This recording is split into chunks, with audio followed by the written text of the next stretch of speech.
क्या 11 साल की आलिया को रणबीर कपूर से इश्क हो गया था, वो भी पहली नजर का प्यार? ये लव स्टोरी शुरू कैसे हुई थी? बहुत सारे आर्टिकल्स आपने पढ़े होंगे, बहुत सारी खबरें आपने पढ़ी होंगी कि भाई 11 साल की आलिया को रणबीर से पहली नजर का प्यार हो गया था। लेकिन क्या वाकई ऐसा हुआ था? हम आपको बताते हैं हुआ क्या था। हुआ यह था कि आलिया संजय लीला भंसाली की फिल्म ब्लैक के सेट पर गई थी।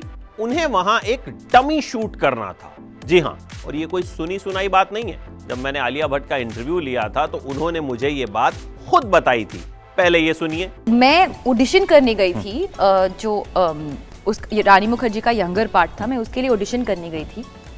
ऑब्वियसली मुझे फिल्म नहीं मिली क्योंकि I don't know what audition I have done. तो आलिया संजय लीला भंसाली की फिल्म ब्लैक के सेट पर गई।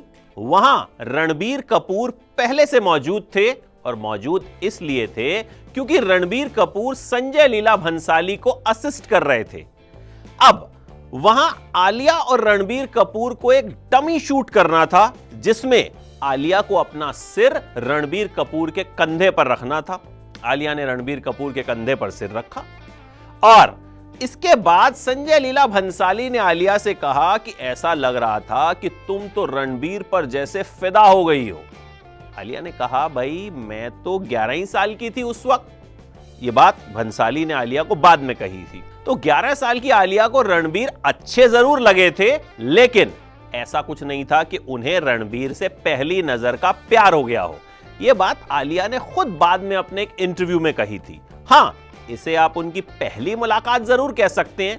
खैर, पहली मुलाकात हुई और इसके बाद कहानी आगे कैसे बढ़ी, यह मामला जरा दिलचस्प है। भाई, आलिया ने जब रणबीर कपूर को फिल्म सांवरिया में देखा, तब वो उनकी फैन हो गई। या फिर कह सकते हैं कि आलिया के दिल में कुछ कुछ जो है वो उस वक्त होना शुरू हुआ। फिर आलिया जब खुद एक्ट्रेस बनी, कॉफी विद करण पे गई, तो करण जौहर का तो काम ही है चुगली निकलवाना, मतलब यहां वहां पेंच जोड़ना। मतलब लोग तो कहते हैं कि बॉलीवुड के आधे से ज्यादा अफेयर जो हैं वो करण जौहर के शो पर जाकर ही शुरू होते हैं, और आधी नहीं, सारी की सारी लड़ाइयां जो हैं वो करण जौहर के शो से ही शुरू होती हैं।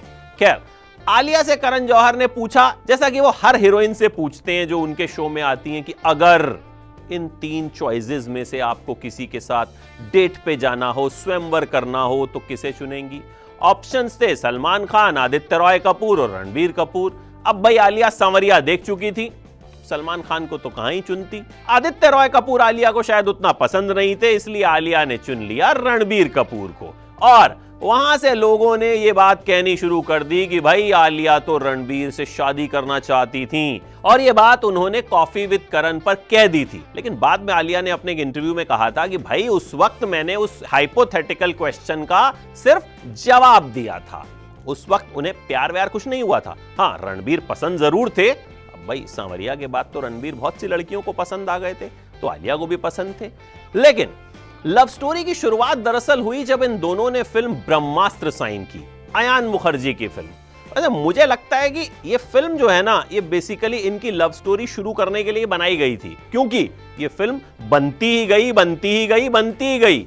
और जब इनकी शादी की खबरें आनी शुरू हुई, उससे कुछ वक्त पहले ही बस खबर आई कि ब्रह्मास्त्र रिलीज होने वाली है। तो इनकी शादी की एल्बम एक तरह से ब्रह्मास्त्र के जरिए देखी जा सकती है। खैर, ब्रह्मास्त्र में जब ये दोनों साथ आए तो खबरें आने लगी कि भाई अब ये दोनों जो हैं एक दूसरे को पसंद करने लगे हैं। देखिए, रणबीर कपूर पहले कटरीना कैफ के साथ थे, उससे पहले किसी और के, उससे पहले किसी और के। मतलब रणबीर कपूर की हिस्ट्री तो सबको पता है। बचना है हसीनो टाइप मामला रणबीर कपूर का हमेशा से चलता आया है, और अब माना जा रहा है कि आलिया भट्ट पर सेटल हो जाएंगे। खैर, ब्रह्मास्त्र जब शुरू हुई, इन दोनों की लव स्टोरी शुरू हुई, खूब सारी खबरें आने लगी, और फिर कहा जाने लगा कि भाई दोनों वाकई में करीब आ रहे हैं। लेकिन ये जो फिल्म स्टार्स होते हैं ना, इनके साथ एक बड़ी प्रॉब्लम होती है कि जैसे ही कोई फिल्म आने वाली होती है ना, इनके अफेयर की खबरें अपने आप आनी शुरू हो जाती हैं। मतलब लेफ्ट राइट सेंटर हर कोई यही बात करता है कि बस प्यार हो ही गया। लेकिन यहां मामला सीरियस हो गया। मामला सीरियस सिर्फ हुआ नहीं, दिखा भी। और दिखा कैसे? सोनम कपूर की शादी के रिसेप्शन पर रणबीर और आलिया जिस अंदाज में पहुंचे, भाई उससे तो साफ पता चल गया कि ये दोनों सबसे कहना चाहते हैं कि हाँ हमें मोहब्बत है, मोहब्बत है, मोहब्बत है। वैसे तो रणबीर कपूर अपने पापा का गाना यूज करते खुल्लम खुल्ला प्यार करेंगे हम दोनों, वो भी सूट कर रहा था इनके इन विजुअल्स पर। खैर, इन विजुअल्स के आने के बाद लगभग क्लियर हो गया कि भैया ये दोनों साथ हैं। इसके बाद रणबीर कपूर ने एक इंटरव्यू में ये बात मान भी ली कि हाँ भाई रिश्ता शुरू हुआ है, लेकिन जरा थोड़ा वक्त तो दीजिए। ठीक है, मीडिया ने वक्त दे भी दिया, अब और चॉइस भी क्या थी। इस बीच आलिया भट्ट का एक वीडियो भी वायरल हुआ जिसमें आलिया भट्ट ये बता रही थी कि जब रणबीर कपूर से फिल्म के सेट पर उनकी पहली मुलाकात हुई तो वो तारीख कौन सी थी, वो वक्त कौन सा था और उस वक्त दोनों ने कपड़े कौन से पहने हुए थे। खैर, फिर ये बात धीरे धीरे साफ होने लगी कि आलिया भट्ट जो हैं वो रणबीर कपूर ही नहीं, उनके परिवार की भी बहुत करीबी हो गई हैं।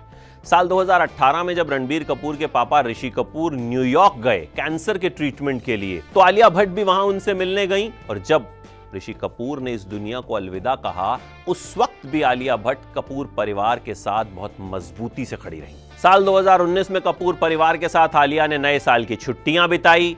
फिल्म फेयर अवार्ड्स में जब आलिया को अवार्ड मिला तो आलिया ने स्टेज से ही रणबीर कपूर को आई लव यू कह दिया। और बस फिर तो सबको पता चल गया कि भैया ये इश्क जो है अब खुल्लम खुल्ला है। दिसंबर 2020 में आलिया रणबीर कपूर और नीतू कपूर के साथ अरमान जैन की शादी में भी शामिल हुई, यानी मम्मी जी के भी करीब आती जा रही थी आलिया। फिर आलिया ने इंस्टाग्राम पर कुछ तस्वीरें भी शेयर करनी शुरू कर दी जिनमें इन दोनों की मोहब्बत साफ जाहिर हो रही थी। देखिए, रणबीर कपूर ने तो एक इंटरव्यू में कह तक दिया था कि अगर कोरोना ना आया होता तो इनकी शादी पहले ही हो गई होती, लेकिन फिर कोरोना आ गया और शादी को टालना पड़ा। उस वक्त भले शादी को टालना पड़ा, लेकिन लव स्टोरी तेजी से आगे बढ़ती रही और ये वो पूरी कहानी थी कि किस तरह से ये दोनों दो जिस्म एक जान बन गए।